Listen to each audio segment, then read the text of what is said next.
చేకొట్టినోడే గెలిపించాడు. సెమీస్కి చేరిన Bharat. ICC T20 ప్రపంచ cup 2026 టోర్నీలో టీమిండియా సెమీఫైనల్కు దూసుకెళ్లింది.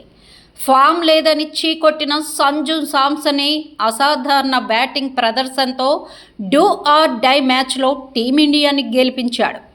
ఆదివారం కోల్కతా వేదికగా జరిగిన తమ ఆఖరి సూపర్ 8 మ్యాచ్లో సమష్టిగా రాణించిన టీమిండియా 5 వికెట్ల తేడాతో వెస్టిండీస్ను చిత్తు చేసింది.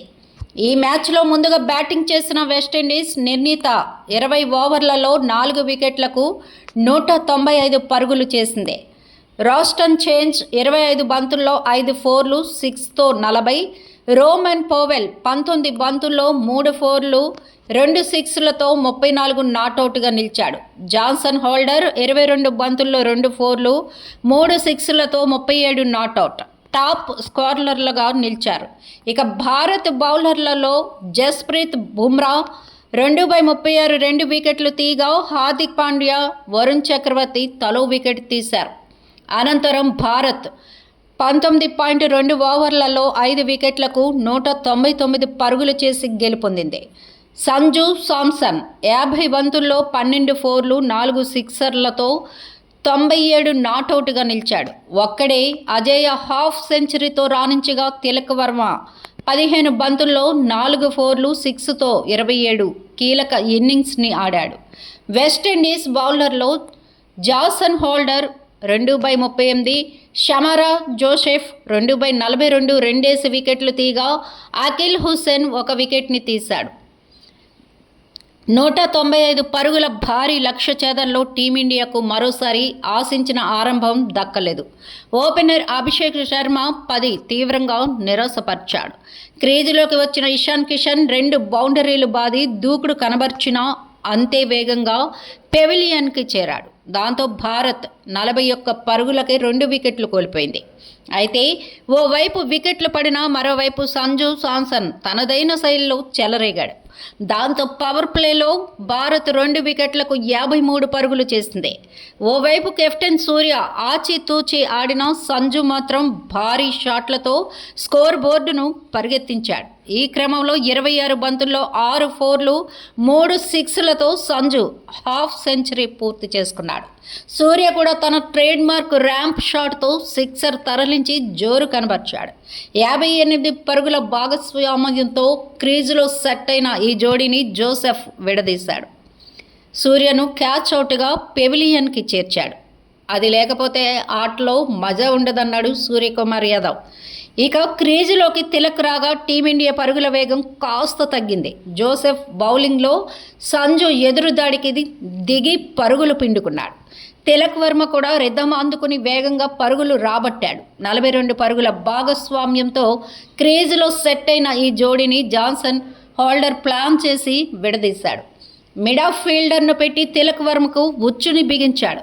హోల్డర్ వేసిన ఫుల్ డెలివరీని వెనక్కి జరిపి మిడ్ ఆఫ్ ఫీల్డర్ మీది నుంచి కొట్టేందుకు తిలక్ వర్మ ప్రయత్నించాడు. కానీ గాల్లోకి జంప్ చేసిన హెట్మైర్ బంతిని అద్భుతంగా అందుకున్నాడు. క్రీజులోకి హార్దిక్ రాగా సంజు మూమెంటం దెబ్బతినకుండా జాగ్రత్త పడ్డాడు. టీ20 ప్రపంచ కప్లో భారత జట్టు సెమీఫైనల్లోకి అడుగుపెట్టింది. కోల్కతాలోని ఈడెన్ గార్డెన్స్లో వెస్టిండీస్తో జరిగిన క్వార్టర్ ఫైనల్ మ్యాచ్లో సంజు సామ్సన్ అద్భుతమైన ఇన్నింగ్స్తో జట్టుకు చారిత్రక విజయాన్ని అందించాడు. కేవలం 50 బంతుల్లో 97 పరుగులు చేసి అజేయంగా నిలిచిన సామ్సన్ మ్యాచ్ అనంతరం తీవ్ర భావోద్వేగానికి గురయ్యాడు. ఇది నా జీవితంలో అత్యంత గొప్ప రోజుల్లో ఒకటి. దేశం కోసం ఆడాలని కలలు కన్నప్పటి నుంచి ఈ రోజు కోసమే ఎదురు చూస్తున్నానని player of the match award అందుకున్న తర్వాత శాంసన్ అన్నాడు. తన కెరీర్లో ఎన్నో ఎత్తుపల్లాలు చూశానని, తన సామర్థ్యంపై చాలాసార్లు సందేహాలు కలిగినా నమ్మకాన్ని ఎప్పుడూ కోల్పోలేదని తెలిపాడు. 195 పరుగుల భారీ లక్ష్య ఛేదంలో కీలక సమయంలో వికెట్లు పడుతున్న సంజు సంయమనంతో ఆడాడు. శాంసన్ తన అనుభవాన్ని రంగరించి జట్టును విజయ తీరాలకు చేర్చాడు. విరాట్ కోహ్లీ, రోహిత్ శర్మ వంటి దిగ్గజాల ఆటను చూస్తూ ఎంతో నేర్చుకున్నానన్నాడు. ఆ అనుభవమే ఈ క్లిష్ట పరిస్థితిలో తనకు సహాయపడిందన్నాడు. వికెట్లు పడుతున్నప్పుడు భాగస్వామ్యం నిర్మించడంపై దృష్టి పెట్టానని సంజు తెలిపాడు. ఈ విజయంతో డిఫెండింగ్ ఛాంపియన్గా ఉన్న భారత జట్టు మార్చి 5న ముంబైలోని వాంఖండే స్టేడియంలో జరగనున్న రెండో సెమీఫైనల్లో ఇంగ్లండ్తో తలపడనుంది.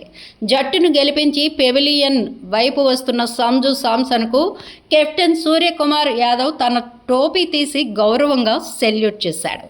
అదే సమయంలో హెడ్ కోచ్ గౌతమ్ గంభీర్ సంజును ఆప్యాయంగా ఆలింగనం చేసుకొని అభినందించారు.